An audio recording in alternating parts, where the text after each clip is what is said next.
Happy New Year. And hope you all enjoyed Christmas within the COVID limits, etc. And Tony, if you'd like to introduce Jeremy at this stage, I'd be very grateful. Yes, welcome, Jeremy. On behalf of the Rotary Club of Carlisle South, for everybody's information, Jeremy served in the Army for 27 years, finishing in the rank of Lieutenant Colonel, having served in Northern Ireland, Oman, Germany, Kenya, Zimbabwe, and Norway, and no doubt a whole load of UK postings as well during that time. He retired a few years ago, and since then has been working as executive and chief executive of a charity that supports the community in the East Midlands. And during the time working for that charity, has had a lot of successful bids with the National Lottery, apparently raising best part of £1 million. But he's now retired properly, like me, and is now living down in the Portsmouth area in Hampshire. He undertakes these talks to raise money for combat stress.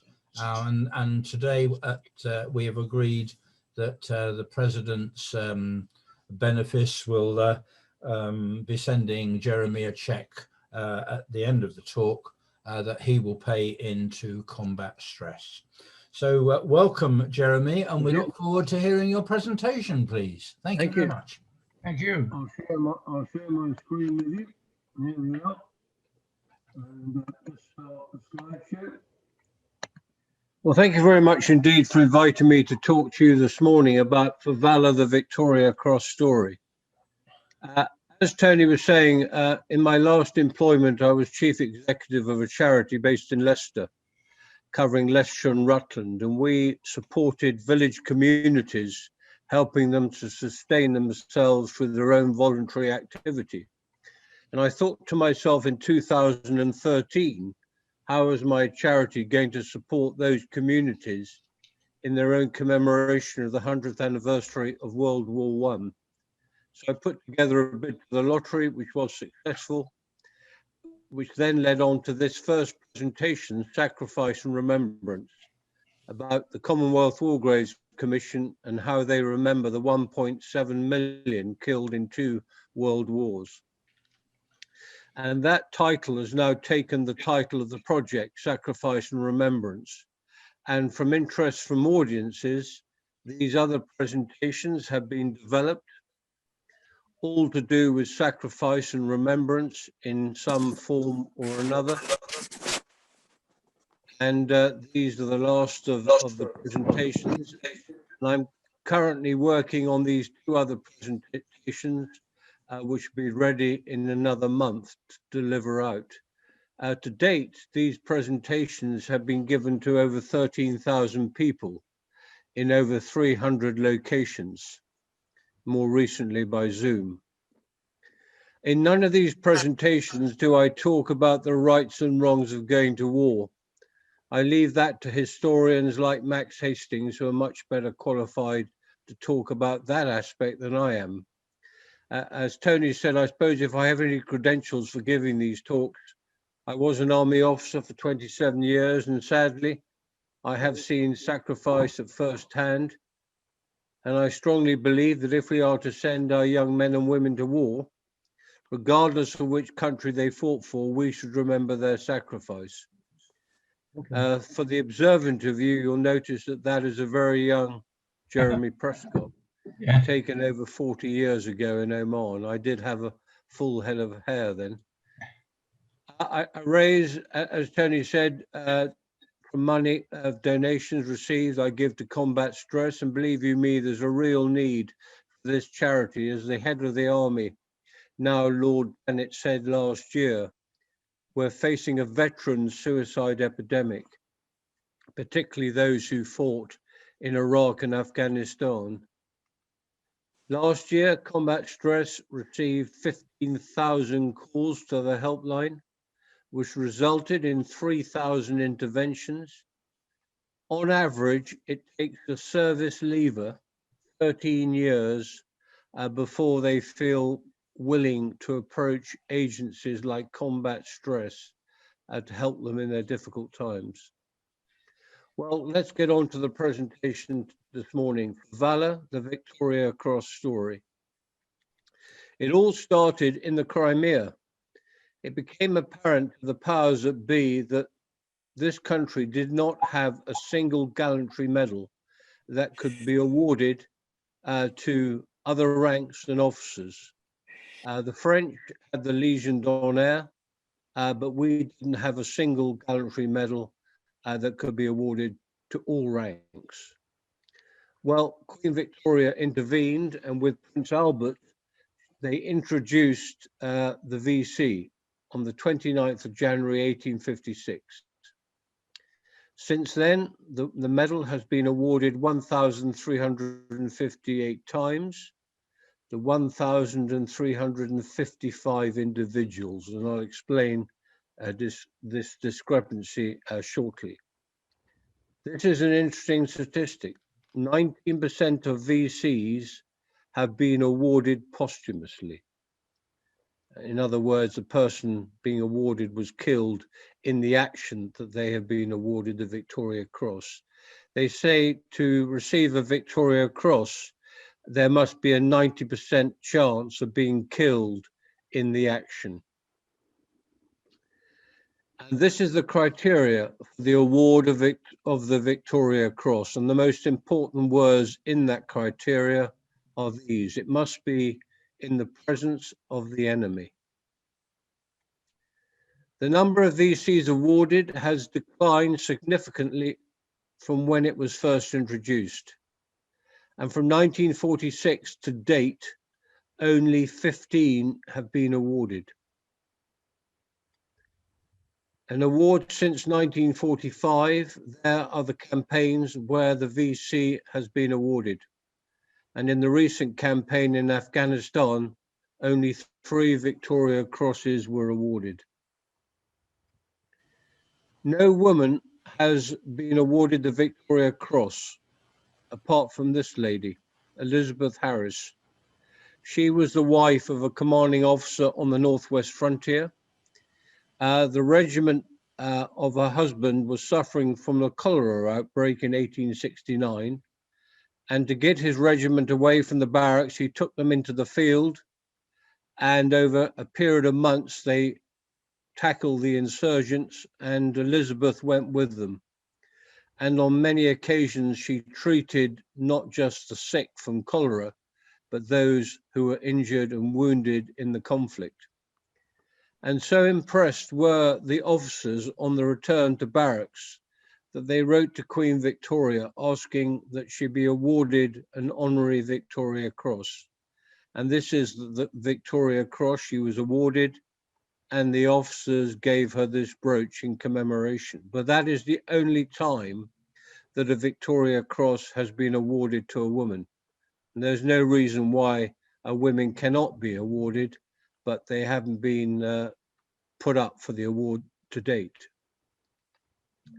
It was originally going to be called the Military Order of Victoria, but obviously Queen Victoria didn't think that was sexy enough, so she turned the name to Victoria Cross. It was also going to be for bravery, but Queen Victoria said all my soldiers are brave, so she changed the terminology for valor. She didn't just lend her name to the medal, she actually got involved in the design. And when she saw the first proof, these were her comments about that proof, and she sent it back to be amended until she was happy that the Victoria Cross was a medal she wanted to be awarded. The first Victoria Crosses were awarded in Hyde Park on the 26th of June, 1857. Over 60 Victoria Crosses were awarded. Queen Victoria sat on her horse, she didn't dismount, and the entire ceremony took only about 10 minutes.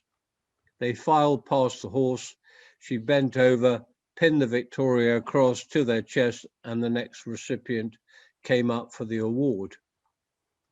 One of the first people to receive the award was Lieutenant Henry Raby, a naval officer. And he had the misfortune of receiving one of the first Victoria Crosses. And obviously Queen Victoria hadn't quite got the hang of it, and she actually pinned the medal not to his tunic, but into his chest, which must have caused him a lot of pain. Netley, the military hospital, plays an integral part in the story of the Victoria Cross.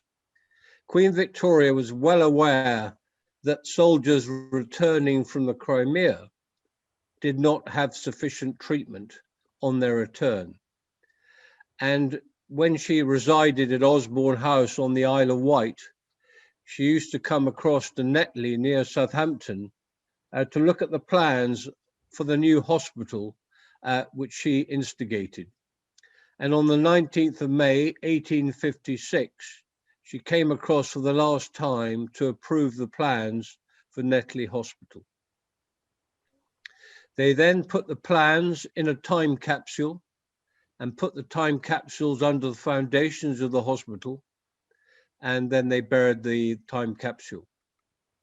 Well, in 1966, the hospital had served its purpose and they began to demolish it. And in the demolition, they came across the time capsule.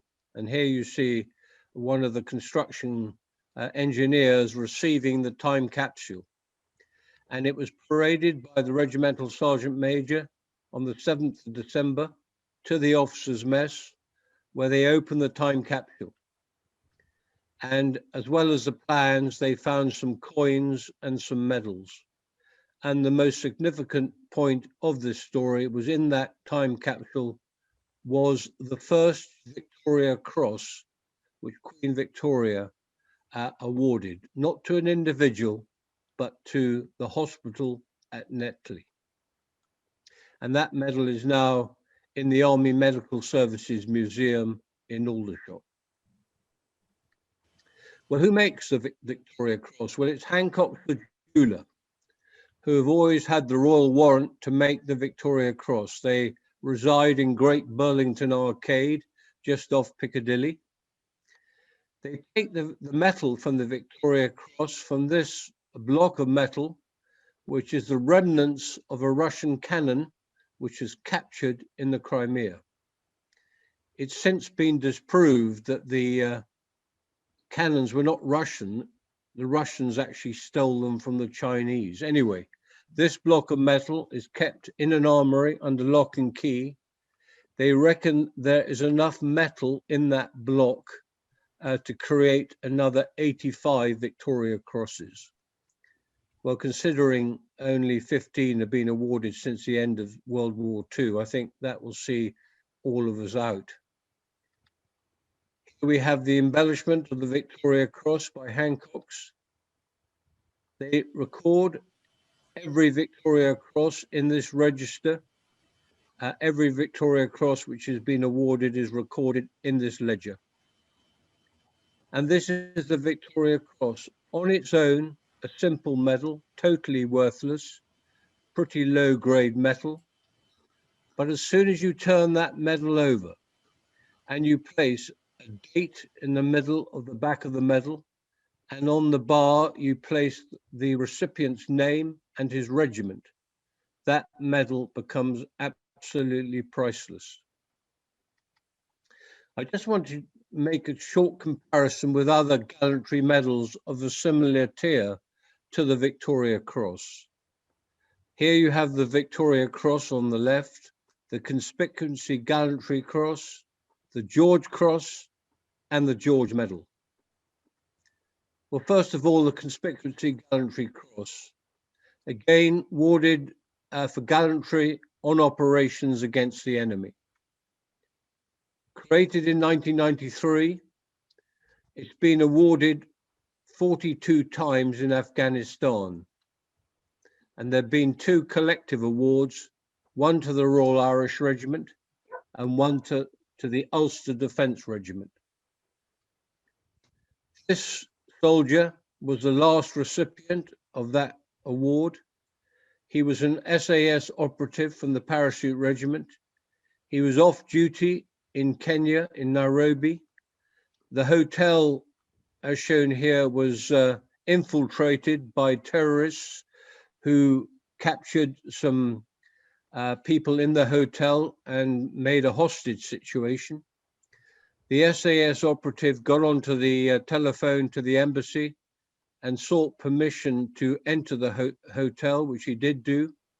Went back to his car, put on his webbing, got his assault weapon, and single-handedly went into the hotel, killing some terrorists and rescuing some of the hostages. And for that, he was awarded the Conspicuous Gallantry Cross. The George Cross. The main difference between the George Cross and the Victoria Cross, it is not in the presence of the enemy. Introduced in 1940, 407 recipients, 2 collective awards, 1 to Malta and 1 to the RUC in the Northern Ireland conflict. This lady, Barbara Harrison, a stewardess on a BOAC Boeing 707 in 1968, received the George Cross for her bravery. The 707 took off from Heathrow. 3 minutes into the flight, the port engine caught fire, fell off. The pilot returned to Heathrow, crash landed the aircraft. Barbara was at the back of the plane. She pushed people down the chutes, and the steward that was with her eventually made his own escape, but she didn't. She turned at a critical moment to find 3 other passengers in the middle of the plane. She disappeared down the plane and was never ever seen again. And for her bravery, she was awarded the George Cross. The George Medal, again, an award mainly for civilians, but not in the presence of the enemy. It was constituted in 1940, and there have been over 2,000 recipients. I don't know if you remember this incident. A nuclear submarine came into Southampton docks in 2011. They had a civic reception on that boat, on that submarine. An off-duty sailor who had come off duty the night before, got drunk, was disgruntled, got hold of an SA-80 rifle, went back the following morning, went into the control tower and started to fire his weapon at the people in the control tower. Lieutenant Commander Ian Molyneux, who was on duty in the control tower, managed to wrestle him to the ground, but in doing so, he was mortally wounded. Royston Smith, the leader of Southampton City Council, then tried to reprimand the sailor, held him to the ground, and he was assisted by Alistair Neil, the chief executive of Southampton City Council, and they disarmed the sailor. All 3 of them were awarded the George Medal for their bravery, for that one incident. I can't talk about the VC without talking about the PDSA Dickin Medal, the equivalent medal awarded for bravery to animals in conflict. It's been awarded to the following animals. You may well ask, what was the cat? What was the cat doing to be awarded the Dickin Medal? Well, the cat was Simon, who was on HMS Amethyst in the Yangtze River. 17 sailors were killed by Chinese in the Yangtze. And on the 31st of July, 1949, Simon was on the ship, didn't leave her post despite the explosions around her. She kept looking for rats, and she was awarded the Dickin Medal for her bravery. She returned to England shortly after that incident to be awarded the Dickin Medal, but died sadly just a couple of years later. The 2 most recent awards of the Dickin Medal were these 2 Belgium dogs, Marley and Kuno, who were both serving with the special forces in Afghanistan and received the Dickon Medal for their bravery. Kuno, as you see on the right of the picture, had to have prosthetic legs placed on him because he was wounded severely in explosions in the course of his duty. Both dogs are now in retirement. The first person to receive a Victoria Cross was a naval midshipman, Charles Lucas, in the siege of Bommersund in 1854 in the Crimea War.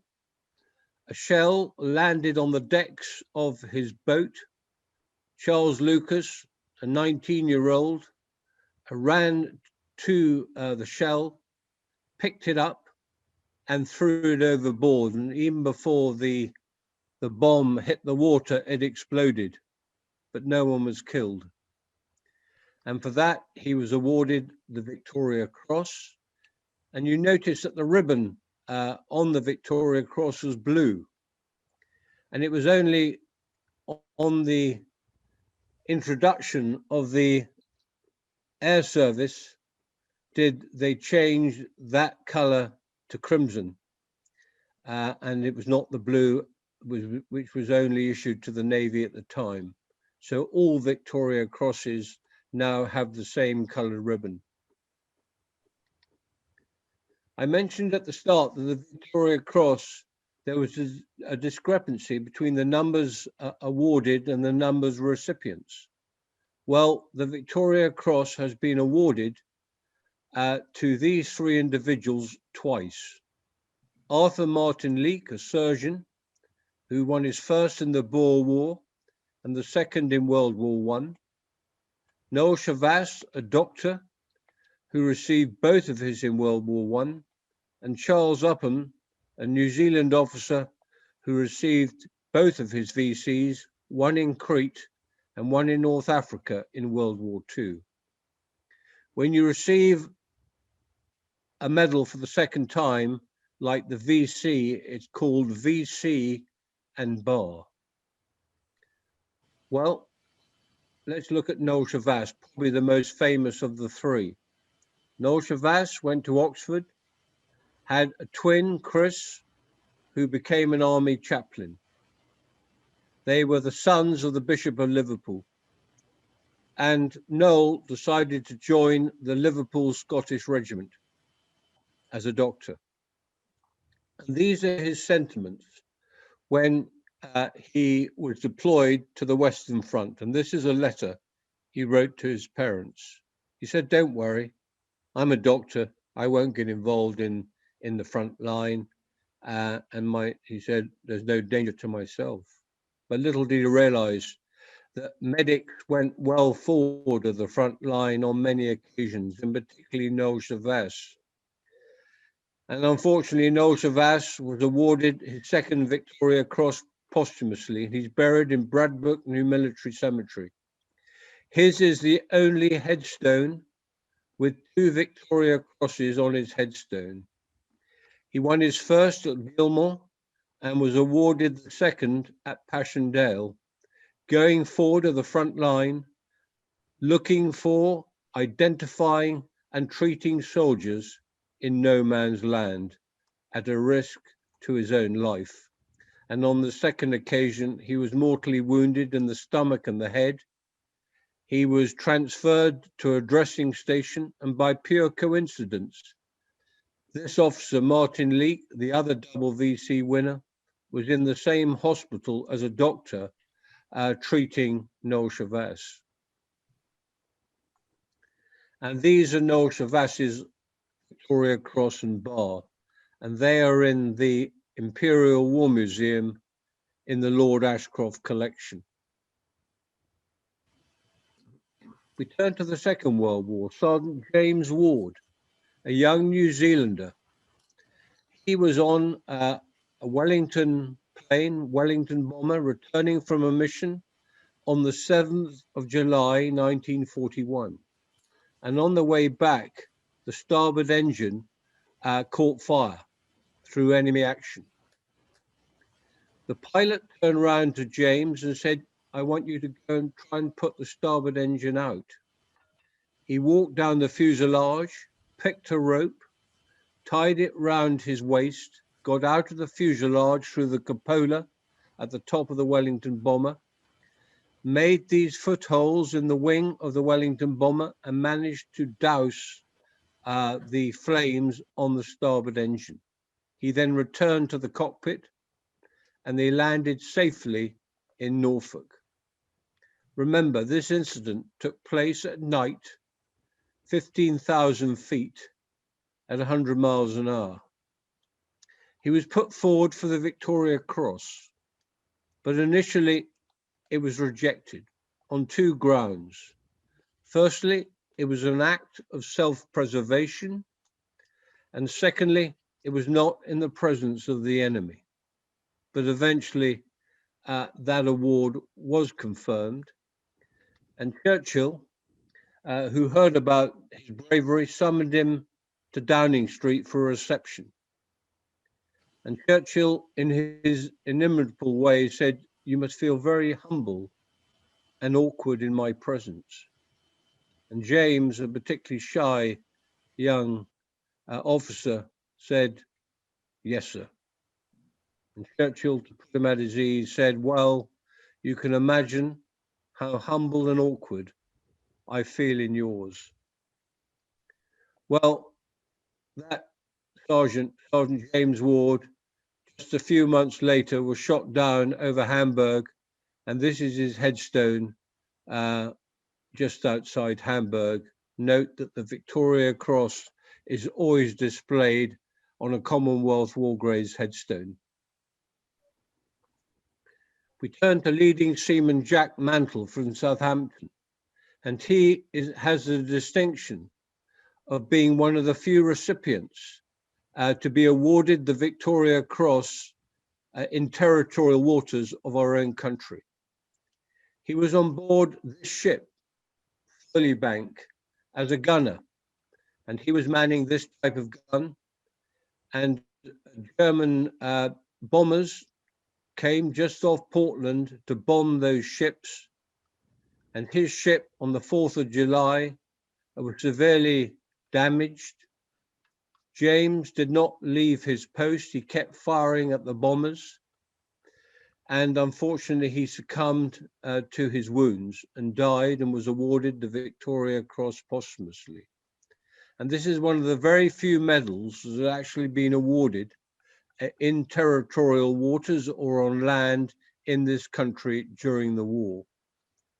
And this is Jack Mantle's memorial in Portland to commemorate his death and the award of the Victoria Cross, age 23. We turn to the Korean War. Many regard the Korean War as a forgotten war. Lasted 3 years, 1 million allies were involved. Over 200,000 allies were killed in that 3 years of war. And this was the place, the war, that Private Bill Speakman from a Scottish regiment won his Victoria Cross. Bill, a mere private soldier, was on a hill which was attacked by the Chinese in darkness. And there was a real danger that his position was going to be overrun by the Chinese. Well, Bill Speakman, a particularly fiery young Scotchman, would have none of it. He got out of his trench, encouraged the rest of his section to follow him, and over 6 counterattacks, he led the charge, firing from the hip. Even when his ammunition ran out, he threw beer bottles at the Chinese, who obviously were frightened by this mad jock, and they disappeared into the darkness, and the position was held. Well, he was awarded the Victoria Cross by the current monarch on the 27th of February 1952. And the significant fact of this award, this is the first time that Queen Elizabeth had awarded a Victoria Cross in her reign. We turn to the Falklands War in 1982. The British forces landed in St. Carlos Bay at the top of the picture. Their mission was to take Stanley, the Argentinian stronghold. But during the time that the forces landed in the Falklands, the Navy suffered terrible losses. 4 of their ships were sunk by Exocet missiles by the Argentinian pilots. And there was tremendous pressure from the government and the Ministry of Defence for the forces on the Falklands to show some success in the early hours of the conflict. And instead of moving to Stanley, the MOD and the commanders on the ground instructed the 2nd Battalion, the Parachute Regiment, to go and take out Goose Green, a lone settlement well to the south of Carlisle Bay. And this was the place that Lieutenant Colonel H. Jones, the commanding officer of 2 Para, won his Victoria Cross. Here we have a picture of H. Jones the night before, giving his orders to his company commanders. That night, the World Service of the BBC announced to the world that the next day, 2 Para were going to assault Goose Green. Well, can you imagine it? H. Jones was absolutely furious that his plans were broadcast on the BBC World Service. Well, the next day, the Parachute Regiment attacked Goose Green. They got as far on the isthmus, as far as Darwin Hill. The attack was delayed. They were in broad daylight and the attack faltered. H. Jones was well behind the attack, but seeing the attack faltering, he decided to move up to Darwin Hill to cajole his company commanders to get a wiggle on.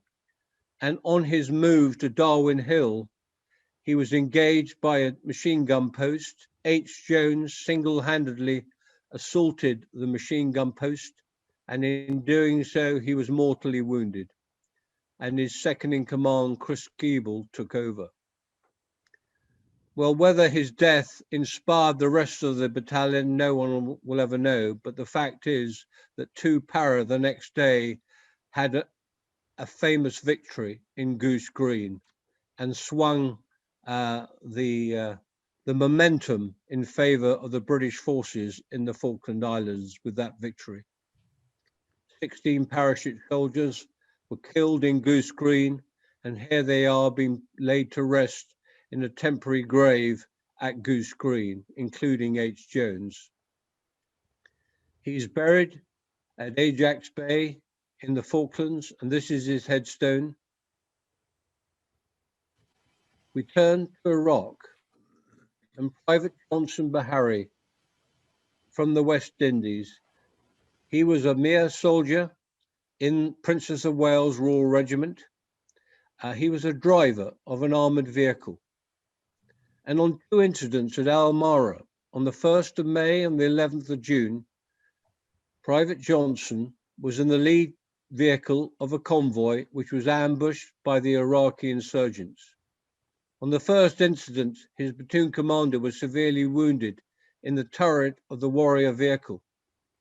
Johnson Bahari got out of the safety of the turret, clambered up to the top of the warrior vehicle, pulled his platoon commander out of the turret, and then pushed him to the back of the vehicle, where he handed the platoon commander over to medics. He then got back into the vehicle and drove the vehicle out of the ambush situation. Just a couple of weeks later, the same thing happened again, but this time Johnson Bahari was severely wounded in the head.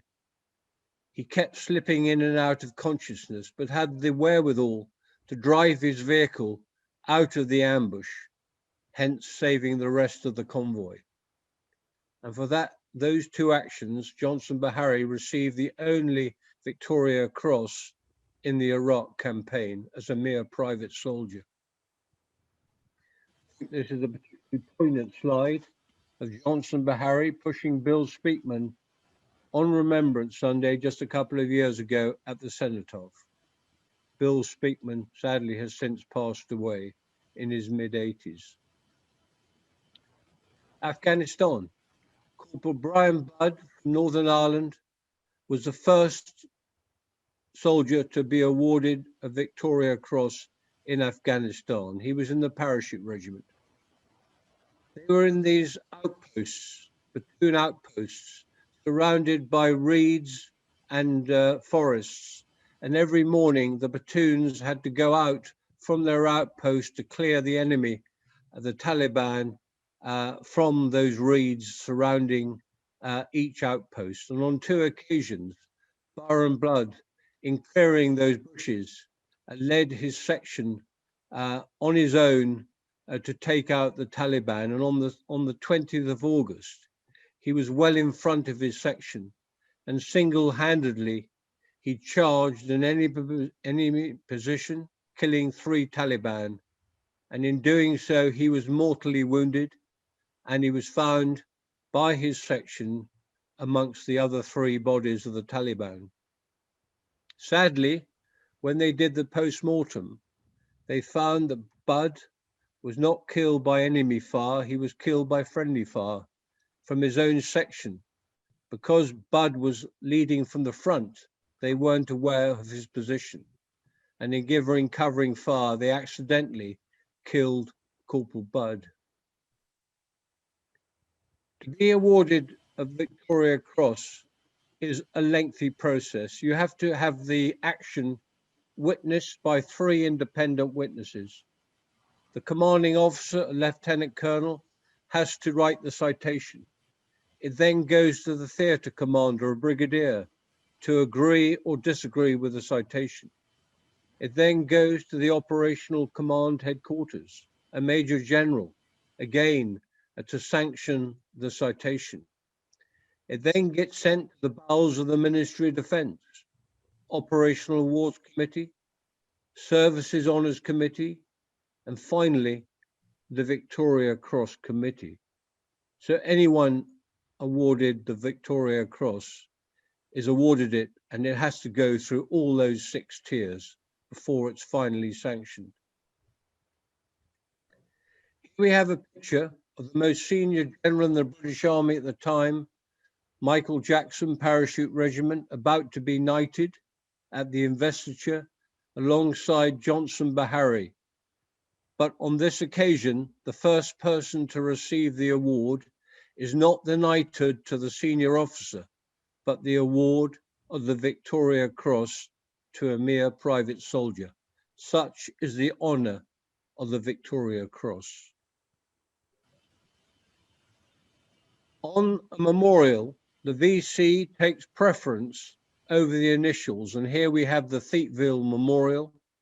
If you look at the bottom of the picture, you'll see Captain VC Bell with his initials after his surname. The VC takes priority over any initials. We have these VC memorial plaques. Any community that has a VC winner is allowed to display one of these plaques in the pavement of their community. And this is the winning design, which was awarded on the 3rd of November 2013 to commemorate VC winners. This particular one is actually placed on a plinth so the public can see it. My local one in Southsea in Portsmouth is laid in the pavement outside the library. And I always feel it's a pity that such an honour is placed in a pavement. People walk across it, chewing gum is placed on it. They probably don't know what they're walking over. We have the Victoria Cross Association. This association looks after the graves of VC winners and the welfare of those still living who have been awarded the Victoria Cross. One of the trustees is the younger son of Colonel H. Jones, David Jones.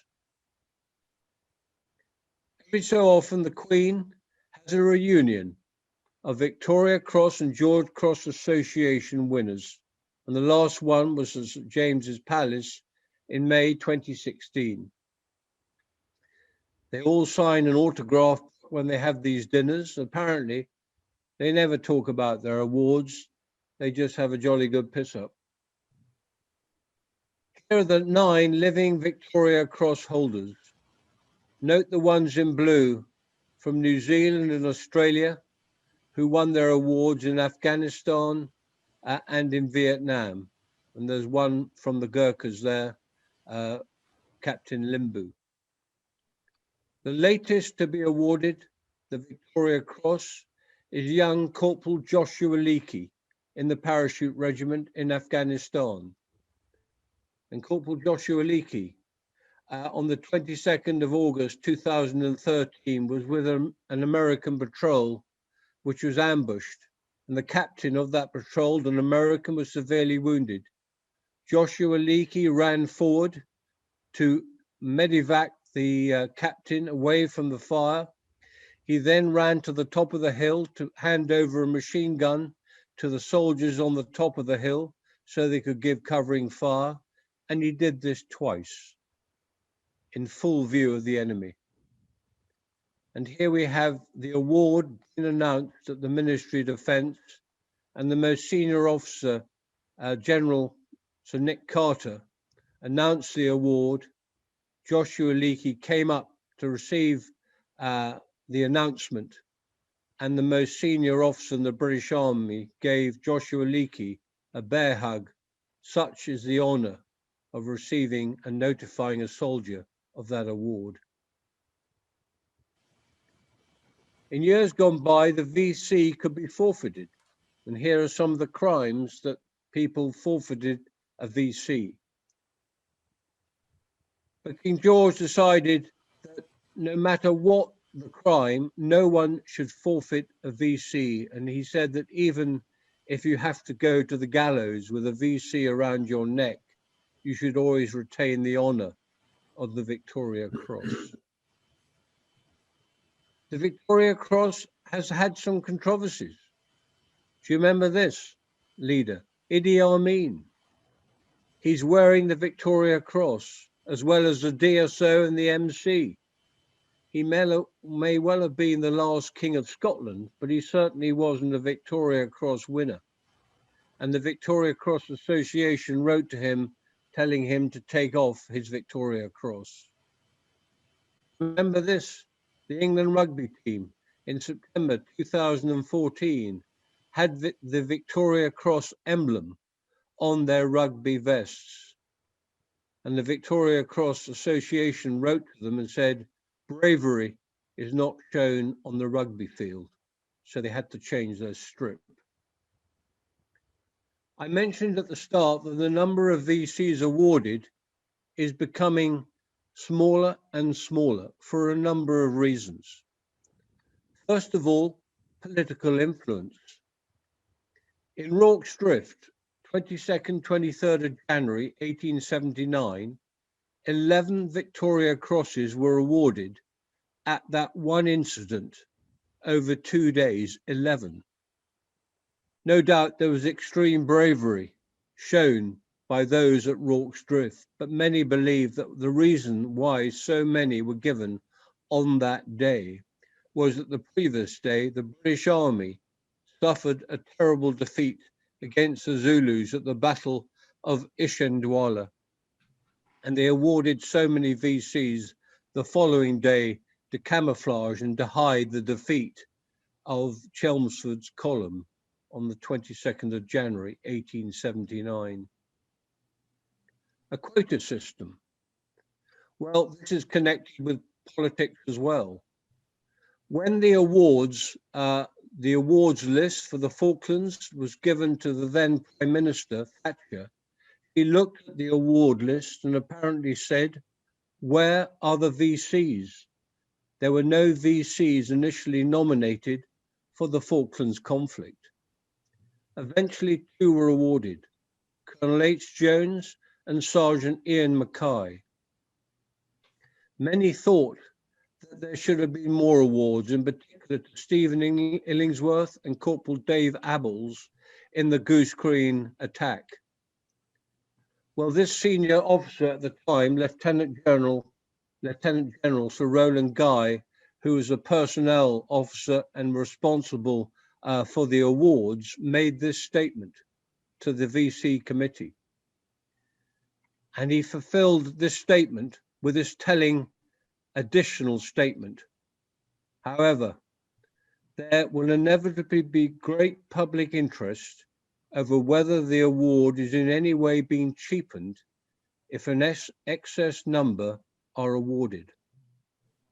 So instead of perhaps giving 4 Victoria Crosses to the parachute regiment, only 2 were given, and I'm sure that that statement actually influenced the VC committee. Increasing number of other tiers of gallantry medals are awarded. We have the DSO, we have the Military Cross. This rifleman in the First World War, he was unloading some ammunition at the back of a lorry. One of the boxes left his hands, fell onto the ground, and 2 grenades with their pins out rolled towards his section. Well, Rifleman Billy jumped down from the lorry and thrust himself on the grenades, which blew him up, but saved the rest of his section. He was awarded a Victoria Cross for his bravery. Well, a similar incident happened in Afghanistan. Lance Corporal Matthew Croucher in the Royal Marines. He was on a night patrol. He tripped a tripwire which dislodged a grenade which rolled out in front of him with a pin out. Realizing that if he didn't do anything, he and his section would be blown up. So what did he do? He turned himself on his back, thrust himself on the grenade, and he was thrown 15 feet into the air. And this is his large pack as a result of that explosion. He survived. He was not awarded the Victoria Cross like that other rifleman, but was awarded the George Cross. Probably the reason being it was not in the presence of the enemy. This doctor, William Sylvester, was awarded the Victoria Cross in the Crimea, going forward at the front line like Noel Chavas, treating those injured. Well, we have 2 incidents of women medics in Iraq and in Afghanistan who did virtually the same, treating injured soldiers in the direct line of fire. They were not awarded the Victoria Cross. Instead, they were awarded the Military Cross. The nature of combat has changed. It's now far more impersonal. Cruise missiles, explosive devices. There's less hand-to-hand fighting. The Imperial War Museum houses Lord Ashcroft collection of VCs and George Crosses, over 199 VCs in this collection. Reportedly, he paid 1.5 million for Noel Chavas's VC and bar. Churchill said a medal glitters, but it also casts a shadow. I show you this picture of an astronaut. There were 12 astronauts that landed on the moon. They were highly trained. They knew exactly what they were going to do. They knew exactly the adulation they received when they returned to Earth. But many suffered mentally from that exposure. Well, can you imagine what it's like for a young private soldier in a moment of whatever courage finds himself being awarded the greatest gallantry award of all? The pressure on him must be enormous. This trooper, Chris Finney, was awarded the George Cross for his actions in the Gulf War. And he says, as a boy soldier, it was a burden of expectation that I could never fulfill. Winston Churchill's son, Randolph Churchill, said this about his father. I would think that those words could equally be placed alongside the Victoria Cross. I think we as an older generation perhaps have the habit of saying the younger generation are not as good as we are or were. Well, I would like to dispel that thought. When you have people like Kate Nesbitt, who won a military cross for her bravery in Afghanistan, going forward to treat soldiers in the line of fire. People like Johnson Bahari, Corporal Budd, Joshua Leakey. I think the younger generation are better, far better than we ever were. And we should be very grateful for the courage that these young men and women have displayed in recent conflicts.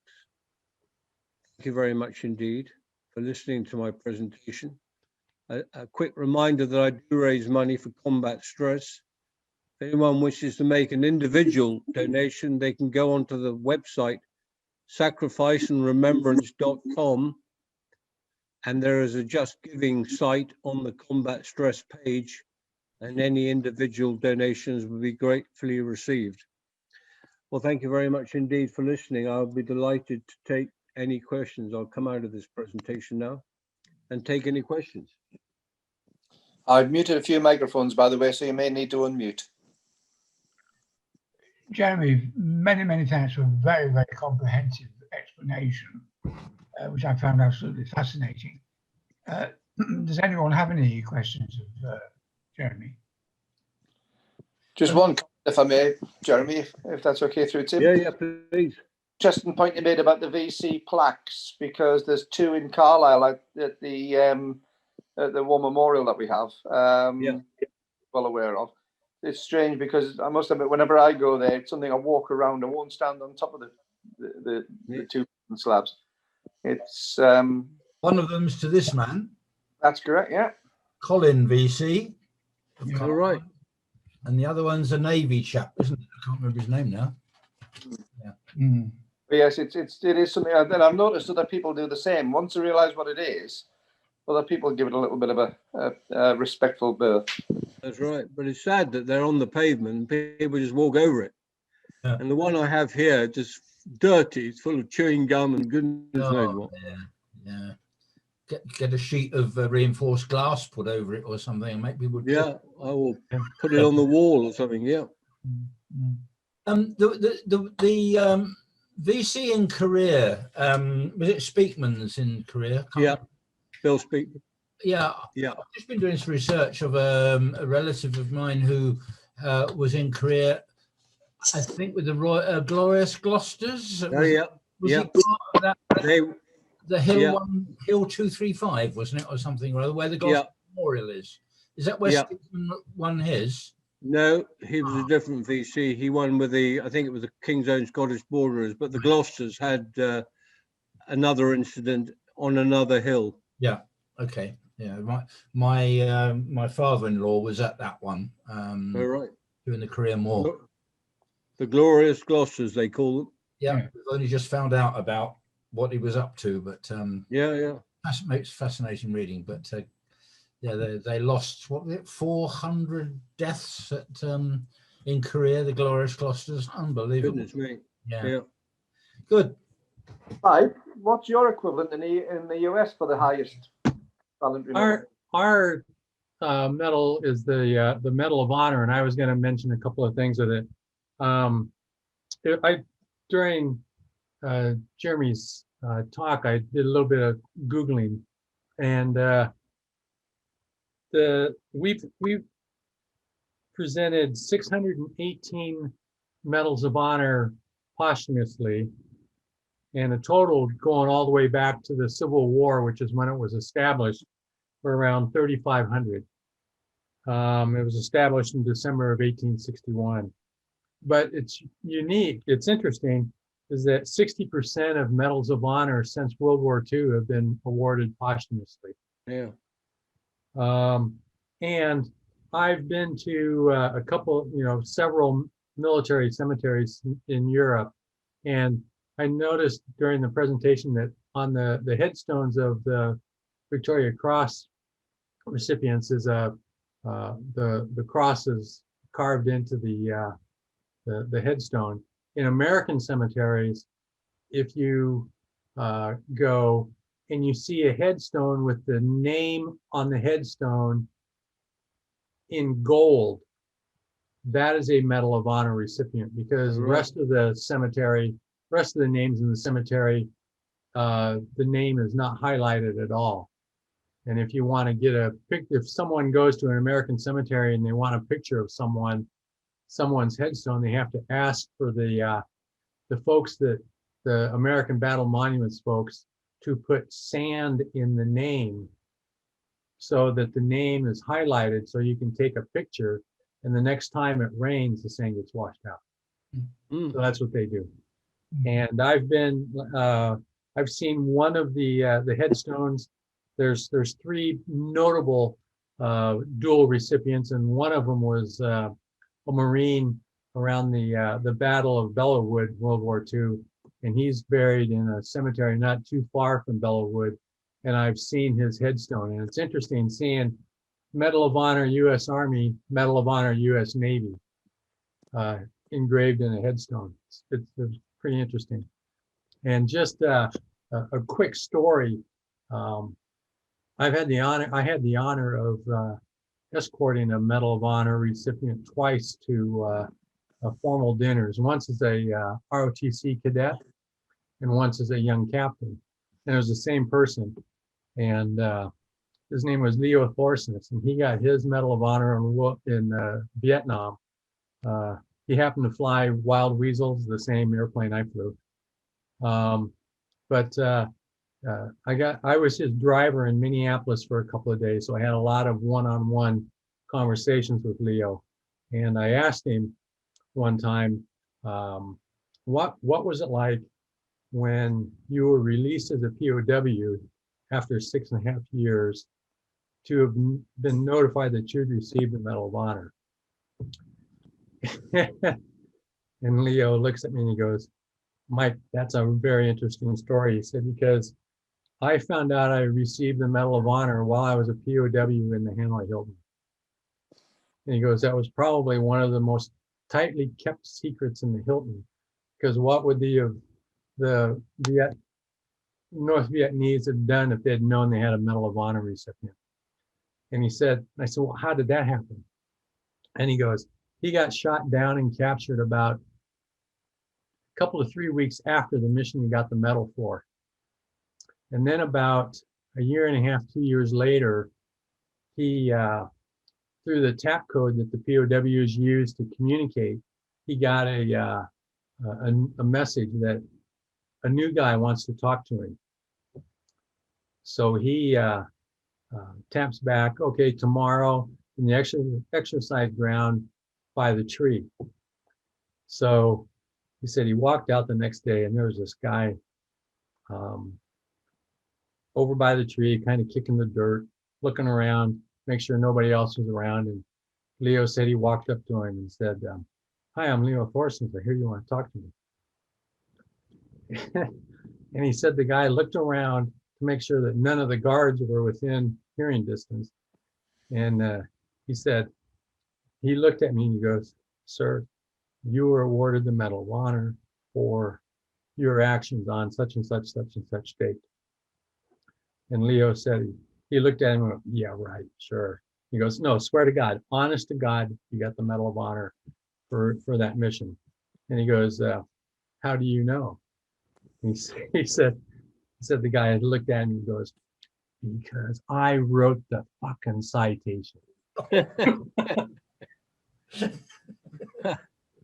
Oh, And, good story. Lovely. that was pretty good. That was pretty good. Jeremy, There was one VC that's been awarded to the Tomb of the Unknown Warrior in Arlington Cemetery for your World War I Tomb of the Unknown Warrior. And the VC was awarded to that tomb and it's kept in the tomb. Oh, wow. Yeah.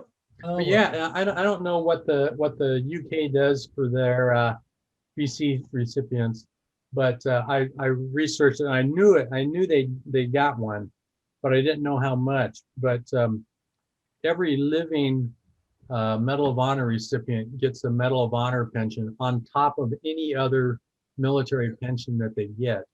And on Wikipedia had, as of 2018, it was nearly $1,400 a month pension just for having the medal. But, It's £10,000 a year to the VC as a sort of yeah, so it's gratuity. about Yeah. about the same, Yeah, and the first time I ever saw a Medal of Honor, other than Leo's medal, because he wore it at the cadet dining in that I went to. And in fact, he was having problems coupling the clasp behind his neck. So as a diligent young cadet, I snapped the medal on him for that evening. But when I was going through flight training, one time I was in the commissary, no, in the BX, cashing the check at the cashier's, and I turned around, and as I was leaving, there was a Marine gunnery sergeant standing in line behind me, and on the top row he had the baby blue ribbon with 5 stars. And that's the Medal of Honor ribbon that you wear just with the ribbons. That's the first time I had ever seen one. And that was impressive. And also, a Medal of Honor recipient is always entitled to a salute of the medal, even from a higher ranking individual. VC, yeah. I think the same for the VC. Yeah. Yeah, it was interesting. I was at the Remembrance Parade where Speakman and Johnson Bahari were. You've got the photograph of it. And before, in Horse Guards Parade, the amount of walking up, saluting, and move on and photography was quite amazing. And once the word got around that they were both there, it became a focal point. I'm not sure what happened afterwards, but certainly beforehand, 9 o'clock through to the march off, they were the center of attention, and the marshals trying to keep us in order. It had an impossible task. I didn't get it from your presentation, but can a lower award be upgraded to a VC at a later date? No. In the U.S., if there's a Not that I know of.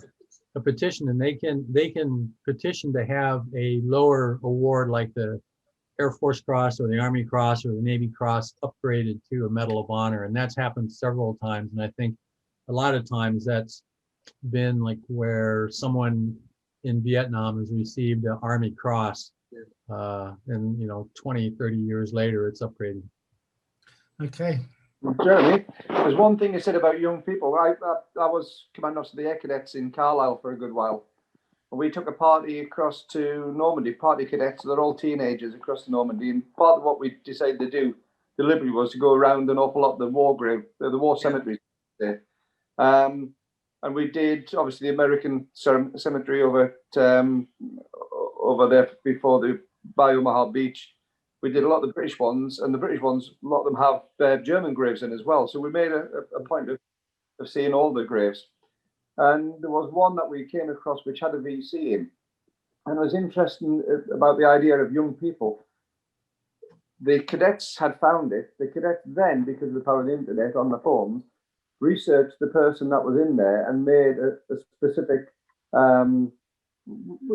pretended to say something at all the graveyards, at all the memorials in them. But because they've seen a VC, they then researched it, and the appreciation that these kids got by reading the story of what the person who was represented there by that war grave headstone was amazing, because it changed. You could see the change on the face, you could see the change on the personality. And I mean, this guy had gone through, as all VC holders do, they've gone through hell and succumbed at the point, really gone through more than anybody could be expected. And it's now when I see some of these kids, it's 3-4 years since we did that journey. If I see them, usually one of the first things they say is about the experience I had seeing the VC holders grave and the research they did. It's fascinating how it gets under the skin of young people. Yeah. Yeah, and a lot of times the stories of the Medal of Honor, and I'm sure the same as with the VC, the individual that gets the award didn't think they were doing anything special. No. Amazing. Hey, Well, thank you very much indeed, Jeremy, and all power to your elbow in raising money for combat stress and for the check's in the post. Thank you very much. Okay. Good. All right. So if Jeremy, you want Yeah, to I'll leave the meeting anyway. stop, as it were. Thank you, Jeremy. Thank you. I'll Thank be you so in much, touch. and Okay. take care in these difficult times. Yes, and you as well. Thank you. Bye. Thank you.